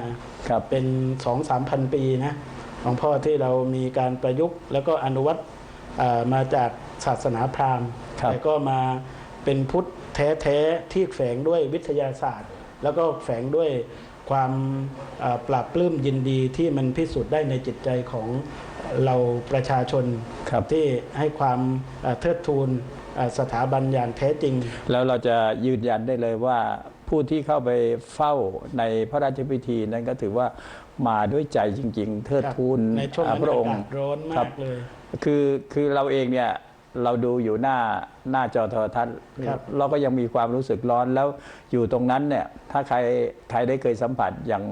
ผมได้มีโอกาสสัมผัสไปงานต่างๆนะอย่างงานท้องสนามหลวงเนี่ยพื้นที่เทยางไว้ใหม่ๆก็ดีหรือว่าถนนที่เทพื้นไว้ใหม่ๆก็ดีในความร้อนมันมากมากแล้วชนิดว่าอย่างคนที่เขาเรียกว่าสติไม่สมประกอบพวกสติที่ไม่สมประกอบแล้วเคยเป็นนอนนะเมาหรือจะเป็นยังไงก็แล้วแต่เมาแล้วไปนอนบนพื้นที่เป็นพื้นยางมาตอยเนี่ยหนังมันหลุดติดไปเลยนะครับนั่นก็คือสภาพของคนที่คือไม่รู้สติว่างั้นเมาหรืออะไรก็แล้วแต่ล้มไปแล้วก็นอนอยู่จนกระทั่งหนังมันลอกติดไปและคนที่ไปเฝ้าในพระราชพิธีเนี่ยก็ได้เพียงแต่ว่าได้ทางราชการก็จะเกียมเสื่อไว้แต่มันไม่พอหรอกไม่พอเพราะว่าที่ก็ต้องอาศัยรองเท้าอาศัยสิ่งที่เตรียมไปเองจากบ้านแต่ผมว่ามั่นใจว่าพวกนั้นเขาจะเตรียมพร้อมพอสมควรในเรื่องของที่รองนั่งกับเครื่องที่จะช่วยผ่อนคลายความร้อนเราก็จะเห็นว่าเขาเตรียมการได้ดีในเรื่องของสุขภาพเพราะว่าแล้วก็อาศัยอดทนด้วยหัวใจไปอยู่ตรงนั้นใช้ระยะเวลาบางคนงานพระราชพิธีนี้เริ่มตอนประมาณ4 โมงเย็นแต่เขามาตั้งแต่ตี 4ของอีกวันหนึ่งของในค่ำคืนครับแล้วรอจนกระทั่ง7-8 ชั่วโมง9 ชั่วโมงนั้นก็ถือว่ามีความอดทนมากสุขภาพก็ดีด้วยสุขภาพก็ดีด้วยเพราะว่าถ้าสุขภาพไม่ดีเนี่ยมันรับไม่ไหวแล้วครับรับสภาพไม่ได้หรอกการจะเขาเรียกว่าเป็นธรรมชาติการจะท่องหนักท่องเบา ก็อาศัยความอดทน ก็แสดงว่าเตรียมความพร้อมมาอย่างดี เตรียมความพร้อมมาอย่างดี เหมือนว่าพอใจมันพร้อมเพราะว่าพระพุทธศาสนาของเราเนี่ยพูดถึงจิตพูดถึงใจเนี่ย ครับ พอใจมันนึกถึงอะไรเนี่ยมันจะนึกถึงการป้องกันความเตรียมพร้อมไปทุกอย่าง นี่คือเป็นวิถีชีวิตเป็นจิตวิญญาณของคนพุทธก็ว่าได้นะครับ เพราะว่าสติมันไปกำหนดระลึกถึงพระราชพิธีที่มันจะเกิดขึ้น ครับ จิตมันอย่างอื่นมันไม่กังวลนะ มันเกิดความสุข ครับ เหมือนว่าอาหารของมนุษย์ไม่จำเป็นต้องมีก้อนข้าวพอไปจดจ่ออยู่กับสิ่งใดสิ่งหนึ่งที่เรียกว่าภัสสาหารอะไรเงี้ยก็ทำให้ลืมการอยากการขับถ่ายอะไรไปด้วย ครับมันเป็นเรื่องที่สามารถที่จะพิสูจน์ได้นะเหมือนกับคนที่นั่งสมาธิว่างั้นนะครับ อยู่ได้เป็นวันๆนี่ก็ลักษณะเดียวกันนะครับ อยู่ได้เป็นวันๆโดยที่ไม่ต้องหนักเบาคือบางหลายคนว่างั้นแหละที่ไม่ต้องหนักไม่ต้องเบา เพราะว่าจะลุกขึ้นไปก็กลัวเสียที่ ลุกขึ้นไปก็กลัวจะเสียที่ ครับ เพราะฉะนั้นความอดทนหรือจิตใจที่มันจดจ่ออยู่กับพระราชพิธี สิ่งที่ต้องการจะเห็นนิมิตที่ปรากฏอยู่ตรงหน้า เวลาที่พระองค์ทรงเสด็จพระราชดำเนินผ่านไปเนี่ยมันทำให้เกิดปิติ ครับนั่น แล้วมันก็จะ คือ คุมอย่างอื่นได้ทั้งหมด ใจที่เข้าจดจ่อที่จะได้เห็นพระองค์ นี่คือเป็นเริ่มต้นของเดือนพฤษภาคมที่ ครับ เราต้องจดจำไปจนถึงวันที่ ครับ 6 แล้วก็พอวันที่ 7 ที่ 8 เป็นวันหนึ่งที่เกี่ยวเนื่องกับวิถีชีวิตของประชาชน ที่เจ็ด ชาว เนี่ย ไท ที่ ย เจ็ดก็มีความสำคัญ เพราะว่า เป็นวันอะไรครับหลวงพ่อ มสคือมหาเถรสมาคมก็กำหนดให้ทุกวัด อ๋อได้ ทุกวัดเนี่ยเจริญพุทธมนต์ ครับ เจริญพุทธมนต์พระพุทธมนต์แล้วก็จัดพิธีถวายพระราชสักการะแล้วก็เจริญชัยมงคลคาถาบทที่กำหนดสวดไว้เนี่ยก็ วันนี้หลวงพ่อนำมา วันนี้นำมาด้วย นำมาถวายให้กับดีทีวี ครับ ที่จะจัดสวดในวันพุทธรักษา ครับ ด้วย แล้วก็พิมพ์มาให้อย่างสวยเลยนะโยมพ่อโยมแม่ที่ชมอยู่ทางบ้าน คู่กับบทเนื้อหาสวดมนต์ของบทมหาสมัยสูตร ครับ ก็ต้องขออนุโมทนาขอบคุณหลวงพ่อไว้อีกครั้งหนึ่งที่ ครับ เมตตา เพ ต่อ ราะ ดี เพราะ ทีวี เพราะว่าถือว่าวันนั้นท่านผู้อำนวยการได้ไปที่วัดเยโลมก็เลยนะก็เลยคุยกันว่าเราจัดให้มีการสวด สวดมนต์แล้ว สวดมนต์แล้ว เราน่าจะมีพิธีที่ ครับ ทางมหาเถรสมาคมได้กำหนด ครับ โดยเฉพาะการถวายพระพรชัยมงคลเฉลิมพระเกียรติ ครับ ก็ได้รับความเมตตาจากหลวงพ่อ นั้นก็พอวันที่ 8 เป็น ที่8ก็เป็นวันสำคัญอีก ครับ ถ้าโดยทั่วไปถ้าเราชาวบ้านเขาจะกำหนดไว้วันนี้เป็นวันพืชมงคล ครับ วันพืชมงคลภาษาที่เราไม่คุ้นหูแล้วก็ถ้าที่จริงเดี๋ยวนี้เราก็ไม่ค่อยได้ยินพิธีอะไรพิธีจรดพระนางคันแรกนาขวัญ ฝัน ใช่ไหม ครับ ก็จะเรียกว่าวันพืชมงคล แล้วก็มีพระราชพิธีแล้วก็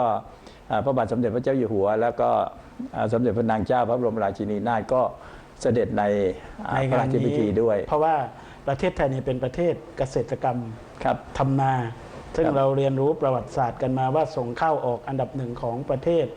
รายได้ที่เข้ามา แล้วก็คำว่ากษัตริย์หรือว่าพระเจ้าแผ่นดินเนี่ยก็มาจากคำว่าเกษตรกรรม ซึ่งมีต่อเนื่องมาตั้งแต่ในสมัยพุทธกาลเพราะฉะนั้นเนี่ยสังคมเกษตรกรรมของประเทศไทยเนี่ยจึงมีต้นแบบแล้วก็มาจากพระพุทธศาสนา แล้วก็มีพระบาทสมเด็จพระเจ้าอยู่หัว แล้วก็พระบรมวงศานุวงศ์เนี่ยทุกพระองค์เนี่ยให้ความสำคัญ ก็ถือมาตั้งแต่สมัยพุทธกาลว่างั้น ครับ นะและเป็นวันที่สำคัญด้วยวันที่กุมารน้อยได้สำเร็จ ฌานสี่ ฌานสี่ ครับ ในวันที่ ใต้ต้นว่า ใต้ต้นว่า ครับ นั้นเพราะฉะนั้นก็ถือเป็นประเพณีอย่างที่บอกแล้วว่ามันเป็นชาวสยาม ครับ ก็ถือเรื่องของเกษตรกรรมมาตลอด ครับ คนที่ได้มีโอกาสเข้าร่วมในพระราชพิธีก็ถือว่าเป็นมงคล คนที่ไม่ได้ร่วมในพระราชพิธีก็ถือว่าวันนี้เป็นวันปฐมฤกษ์ ครับ ในการที่จะทำเกี่ยวกับเรื่องกิจกรรมทางเกษตรกรรมก็คือการอะไรเขาเริ่ม ตั้งแต่ไถดำ ไถดำอะไรก็แล้วแต่ ข้าวกล้า คือแล้วแต่บุคคลว่าจะทำตรงไหน บางคนก็เตรียมที่ไว้เรียบร้อยแล้ว ถึงวันนี้ก็ปักดำนาหว่านข้าวอะไรก็แล้วแต่ที่เลิกเป็นต้นฤดูกาลของการทำเกษตรกรรมครับก็เรียกว่าฝนฟ้าก็เริ่มตกเป็นเดือน6เป็นมหามงคลครับแล้วก็ถือว่าเป็นวันที่ฤกษ์ดีสำหรับเกษตรกรทั้งหลายครับแล้วก็เราก็จะได้เห็นความงดงามของพระราชพิธีวัฒนธรรมแล้วก็รัฐพิธีอีกแบบหนึ่งที่ทำอยู่เป็นประจำและช่วงสุดท้ายนะที่ประชาชนก็มีโอกาสได้ไปเก็บเมล็ดพันธุ์ข้าวที่โปรยเป็นมงคลเอาไปผสมกับ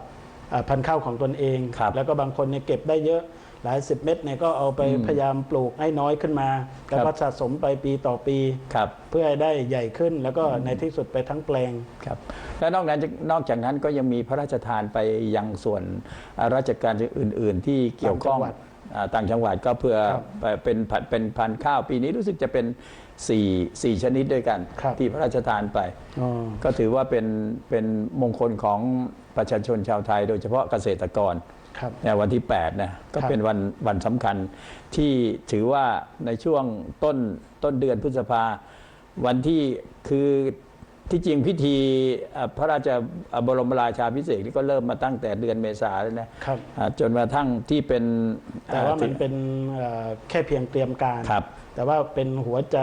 หลักๆที่เราได้เข้าร่วมแล้วก็แสดงความชื่นชมสมนัสปีติยินดีแล้วก็สร้างประวัติศาสตร์ครั้งสำคัญนั้นก็คือตั้งแต่วันที่3ถึงวันที่6แล้วก็เป็นเดือนธันวาคมประจำปีพุทธศักราช 2562 ตามที่หลวงพ่อได้นำมาตระเวนทำว่าเป็นเดือนที่เราต้องจดจำของปีนี้ไปอีกนานแสนนานแล้วก็ส่งลูกมาจนถึงเป็นงานของพระราชพิธีพระจรดนางคันแรกนาฝันแล้วก็หรือว่าวันพืชมงคลที่มีพื้นฐานมาตั้งแต่เจ้าชายสิทธัตถะกุมารน้อยได้เสด็จไปดูพระพุทธบิดาทรงประกอบกิจกรรมในการทำไร่ไถนาเหมือนกันในสมัยพุทธกาลแล้วก็ได้ฌานสี่ได้ต้นว่าแล้วก็เรื่อยมาจนถึงอีกวาระหนึ่งเหมือนกันหลวงพ่อที่พอวันที่8แล้วก็เดี๋ยวเราก็จะมีปลายเดือนนี้มีการฉลองสมโภชแล้วก็เป็นวันสำคัญทางพระพุทธศาสนานั้นก็คือวันวิสาขบูชาแล้วก็วันอัฐมีบูชาเพราะฉะนั้นในช่วงแรกเนี่ยก่อนที่โยมพ่อโยมแม่จะโทรเข้ามาทำบุญมีรายชื่อบ้างแล้วที่จะมาร่วมบุญพุทธรักษาเนี่ยอยากให้หลวงพ่อเนี่ยได้ขยายเดือนพฤษภาคมของปีนี้เนี่ยนอกจากจดจำที่คุยมาแล้ว 2-3 นัยยะ 2-3 กรณีเนี่ยมาถึงอีก2 กรณีนั้นก็คือมีความสำคัญกับพวกเราชาวพุทธนั่นก็คือสถาบันพุทธศาสนาครับนั้นความสำคัญครับเราคงจะคุยกันเรื่องของงานของเราก่อนนะก็คือวันพุทธรักษาครั้งที่25ครับก็ถือว่าเป็นวันที่สำคัญสำหรับ DDTV ไม่น้อยครับเพราะว่าถ้าไม่มีวันเหล่านี้DDTV ก็คงจะไม่ได้นำเสนอครับเพราะฉะนั้นก็เอางานอาสาฬหบูชากับวันวิสาขบูชาเนี่ยขอไปวันอัฐมีบูชากับวันวิสาขบูชาเนี่ยหลวงพ่อเอาไว้พูดหลังครับเดี๋ยวเราพูดตรงนี้ซะก่อนเพื่อจะได้มีโอกาสให้ญาติโยมทั้งหลายได้อาจจะโทรเข้ามาเพื่อจะได้สนับสนุนDDTV ครับฉะนั้นเอากำหนดการก่อนเลยครับหลวงพ่อครับปีนี้เนี่ยงานพุทธรักษาครั้งที่25เนี่ยญาติโยมท่านสาธุชนหลวงพ่อได้มานั่งอยู่หน้าจอกับพวกเราแล้วหลวงพ่อมีความเมตตาต่อDDTVมาตั้งแต่ปีแรกเลยจัดงานทอดกฐินสามัคคีที่วัดยายร่มแล้วก็นำปัจจัยที่ส่วนได้จากการถวาย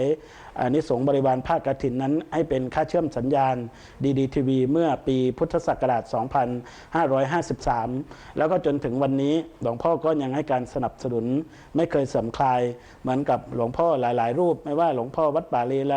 หลวงพ่อวัดปฐมเจดีย์แล้วก็หลายๆท่านที่ไม่สามารถออกชื่อออกนามได้จนถึงวาระนี้ในวัน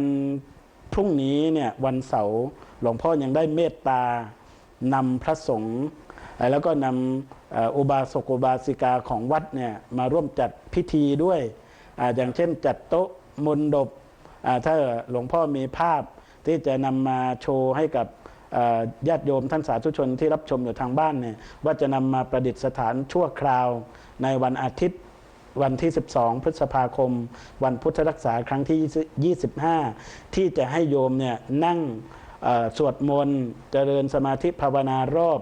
บนดบเนี้ยแล้วก็มีพระบรมสารีริกธาตุที่ได้รับพระราชทานมาจากสมเด็จพระสังฆราชควายอมรปุระประเทศศรีลังกาองค์ก่อนที่ท่านได้สู่สวรรคาลัยไปแล้วเพราะฉะนั้นก็เลยได้อัญเชิญมาในวันอาทิตย์นี่ก็คือความเมตตาของหลวงพ่อในส่วนตรงนี้หลวงพ่ออยากพูดอะไรเสริมบ้างในเรื่องของการอ่านวันพุทธรักษาที่ดีทีวีจัดขึ้นเนี่ยนอกจากการที่จะหาทุนมาเป็นค่าเชื่อมสัญญาณของรอบบินปี 2561 ถึงเดือนกรกฎาคมปี 2562 ที่ยังค้างอยู่จำนวน 4,800,000 บาทหลวงพ่ออยากเสริมว่านอกจากเราพูดถึงพิธีมหามงคลต่างๆมาแล้วเป็นต้นเดือนด้วยเนี่ยแล้วเราจะทำอะไรในส่วนของวันพุทธรักษาตรงนี้บ้างครับคือก็ที่มีความเคารพของเรานอกจากรูปขององค์สมเด็จพระสัมมาสัมพุทธเจ้าแล้วสิ่งที่เราเคารพสูงสุดอีกอย่างหนึ่งก็คือพระบรมสารีริกธาตุที่ท่านพอได้กล่าวไปแล้วว่าอย่างที่วัดเยลมก็ได้รับพระราชทานมาจากท่านมหานายกะดนุนเดนะวานิสระเถระมหาเถระเป็นมหานายกะฝ่ายอมรปุระของประเทศศรีลังกาก็มีเนื่องจากว่าเราได้ทำคุณงามความดีให้เขาแหละแล้วก็ถึงได้มอบสิ่งสำคัญสูงสุดมาก็พรุ่งนี้เนื่องจากว่าเวลามันกระชั้นชิดถ้าเป็นมณฑปที่เราออกมาเพื่อให้ญาติโยมได้เกิดความศรัทธาหรือว่าเห็นแล้วมันชื่นอกชื่นใจอย่างมันจะต้องอีกมณฑปอีกองค์หนึ่งเพราะงั้นด้วยความที่เวลาจำกัดแล้วก็พื้นที่ก็จำกัดก็เอามาแต่ว่าแก่นแท้เนี่ยหลวงพ่อผมคิดว่าแล้วก็ญาติโยมท่านสาธุชนต่างที่จะมาร่วมงานเนี่ยไม่ได้ไปใส่ใจตรงนั้นมากหรอกแต่ว่าท่านอยากจะเห็นแก่นแท้สาระนั้นก็คือพระบรมสารีริกธาตุเท่านั้นเองก็จะนำองค์นี้ละมาที่โยมเห็นเพราะว่ามันสะดวกในการเคลื่อนย้ายแล้วก็จะมีโต๊ะรองแล้วก็จะมีมณฑปมาแล้วก็ดูว่าจะจัดสถานที่ตรงนี้อย่างไรได้ก็จะจัดให้เหมาะกับสถานที่ที่จริงก็อยากจะจัดพระบรมฉายาลักษณ์ของพระบาทสมเด็จพระเจ้าอยู่หัวมาด้วยแต่ว่าเนื่องจากว่าพระที่ท่านทำหน้าที่ตรงนี้ท่านติดภาระไม่งั้นก็จะให้แลดูภาพที่มันจะออกมาสวยงามแต่ว่าทางสถานีวิทยุโทรทัศน์ดีทีวีก็จะได้จัดทำป้ายเพื่อที่จะประชาสัมพันธ์ให้โยมเห็นพระราชดำรัสที่พระองค์ประกาศพระองค์เป็นองค์ศาสนูปถัมภกเมื่อวันที่ 4 พฤษภาคมไว้ให้กับญาติโยมท่านสาธุชนเนี่ยนำไปติดที่บ้านหรือไปติดที่วัดที่องค์กรของตนเองเพื่อเป็นความเชิดชูแล้วก็เป็นการภาคภูมิใจที่เราเป็นชาวพุทธเป็นกำลังใจเป็นความอุ่นใจว่าพระบาทสมเด็จพระเจ้าอยู่หัวท่านทรงประกาศพระองค์ว่าเป็นพุทธมามกะแล้วก็เป็นพุทธศาสนูปถัมภกนะครับหลวงพ่อที่อยู่หน้าจอเนี่ยเราก็จะทำภาพนี้ใส่ฉากไว้ให้กับโยมพ่อโยมแม่ได้ร่วมอนุโมทนาด้วยแล้วก็ได้นำไปเป็นต้นแบบแล้วก็เราน่าจะเชิญชวนให้เจ้าวาดหรือว่าเจ้าวาดวัดวารามต่างๆได้ทำแล้วก็ติดไว้ที่กุฏิครับหรือว่าตรงไหนที่เหมาะสมที่สมประตูวัดครับหรือที่โรงเรียนวิถีพุทธอะไรอย่างเงี้ยครับหลวงพ่อมันเป็นเครื่องป้องกันคุ้มภัยได้ดียิ่งเนี่ยนะใช่ครับมันเป็นเครื่องคุ้มกันเนี่ยหมายถึงว่าเป็นเกราะคุ้มกันตัวเองนะให้ระลึกว่าพุทธศาสนาเนี่ยคืออะไรครับแม้แต่องค์พระบาทสมเด็จพระเจ้าอยู่หัวพระวชิรเกล้าเจ้าอยู่หัวของเราเนี่ยยังแสดงตนเป็นองค์พุทธศาสนูปถัมภกแล้วเราเนี่ยบอกว่าเป็นลูกหลานชาวพุทธพ่อแม่เป็นพุทธเราได้ประพฤติปฏิบัติอย่างไรนี่คือเกราะที่คุ้มกันแล้วก็นำมาใช้ประโยชน์ได้จริงๆหรือไม่นั่นก็คือในช่วงของกำหนดการในช่วงเวลา 9 นาฬิกาที่จริงตั้งแต่วันพรุ่งนี้แล้วที่หลวงพ่อได้เมตตาให้นำพระสงฆ์มาจัดพิธีต่างๆ ที่ลานวัฒนธรรมดีๆทีวีภายในวัดดวงแขแห่งนี้สำหรับญาติโยมท่านสาธุชนที่ชมอยู่ที่ไหน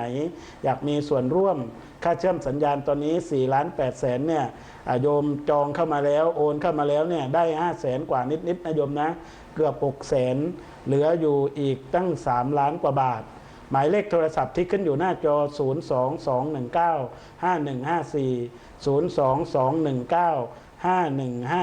022195157ถึง8แล้วก็ 0983415730 โทรเข้ามาให้หลวงพ่อได้ร่วมอนุโมทนา แล้วก็ในเบื้องต้นเนี่ยเราได้รับในภาคเช้าของวันที่12วันอาทิตย์เนี่ยได้ร่วมกันขบวนเรียกว่าอัญเชิญหรือแห่พระบรมสารีริกธาตุที่หลวงพ่อนำมาประดิษฐานชั่วคราวในงานวันพุทธรักษาครั้งที่25แล้วเนี่ยแต่ช่วงพิธีสำคัญเนี่ยครับหลวงพ่อที่เราต้องมีพานขันครูเราต้องมีกิจกรรมต่างๆที่จะไปพูดถึงวันอัฐมีบูชาวันวิสาขบูชาเนี่ยเพราะว่าในช่วง 2-3 ปีที่ผ่านมาเนี่ยหลวงพ่อรู้ไหมว่าตั้งแต่เราเปลี่ยนแปลงการบริหารจัดการบ้านเมืองเนี่ยเราจะเห็นว่าผลิตผลทางการเกษตรของประชาชนชาวไทยส่วนใหญ่เนี่ยที่เราพูดถึงบรรพืชมงคลมาแล้วเนี่ยผลิตผลเกษตร 8-9 อย่างของคนไทยเนี่ยตกต่ำหมดเลยเช่นปาล์มน้ำมันยางพาราข้าวอ้อยกล้วยอะไรต่างๆนับแล้วที่เป็นของคนไทยหลักๆเศรษฐกิจหลักนะครับตกต่ำเนี่ยก็เพราะว่าอะไรก็เพราะว่าช่วง 3-4 ปีที่ผ่านมาเนี่ยเราไม่ได้เอาของเก่ามาพูดเพื่อต้องการความแตกแยกหรือต้องการให้เกิดอะไรแต่ว่าในที่สุดเนี่ยต้องการเกิดให้โยมทุกคนที่เป็นเจ้าของดีทีวีหรือว่าพุทธมามกะที่เป็นสมาชิกสภาพุทธบริษัทภาคประชาสังคมจิตอาสาเนี่ยได้ระลึกถึงว่าเรามีส่วนไหมในช่วงตั้งแต่ปี 2558 59 60 61เนี่ยเกี่ยวกับข่าวของเงินทอนวัดข่าวเกี่ยวกับเรื่องการประพฤติปฏิบัติของคณะสงฆ์เนี่ยเราได้เห็นด้วยตัวของเราจริงๆหรือไม่หรือว่าเราเห็นอยู่ที่หน้าจอแล้วสิ่งเหล่านั้นเราใช้กายวาจาใจของเราเนี่ยไปจับช่วงบริพาทล่วงเกินซึ่งสิ่งเหล่านี้องค์สมเด็จพระสัมมาสัมพุทธเจ้าเนี่ยพระองค์ทรงตรัสเอาไว้ในพระสุตตันตปิฎกอยู่แล้วในเล่มที่7ถึงเล่มที่17หลวงพ่อได้พูดต่อเนื่องถึงสกาทาวัคในเรื่องของการบริพาทภิกษุผู้ทรงศีลคำว่าผู้ทรงศีลเนี่ยบางทีเนี่ยถึงไม่ใช่ผู้ทรงศีลบุคคลทั่วไปที่เราไม่รู้ว่าเขาทำจริงหรือไม่จริงเนี่ยแต่เราไปพูดแล้วพอในที่สุดไม่เป็นจริงเนี่ยเรายังรู้สึกเศร้าหมองเลยเป็นบาปเป็นกรรมต่อตัวเราเองเป็นกรรมเพราะฉะนั้นจึงมีพิธีนอกจากได้อัญเชิญพระบรมสารีริกธาตุจากวัดใหญ่ร่มมาประดิษฐานชั่วคราวในการสวดมนต์เทิดพระเกียรติให้กับพระบาทสมเด็จพระเจ้าอยู่หัวแล้วก็สมเด็จพระนางเจ้าสิริกิติ์พระบรมราชินีนาถพระบรมราชชนนีพันปีหลวงแล้วเนี่ยเป็นการถวายพระราชกุศลแล้วเนี่ยยังจัดพิธีขอขมากรรมขอขมากรรมครับโดยหลวงพ่อพระครูวินัยธรไมตรีทิตปัญโยเจ้าวาดวัดทางสายท่านจะเป็นคนนำกล่าวนำขอขมากรรมแล้วก็บรรยายก่อนหลวงพ่อว่าการที่เราไปบริพาทไปด่าจับจ้วงพระสงฆ์เนี่ยมันเกิดกรรมอย่างไรแล้วก็ในสมัยพุทธกาลเนี่ยมีกี่กรณีวันนั้นเนี่ยหลวงพ่อท่านพระครูวินัยธรไมตรีทิตปัญโยเนี่ยท่านก็จะนำบรรยายแล้วก็พร้อมนำขอขมากรรม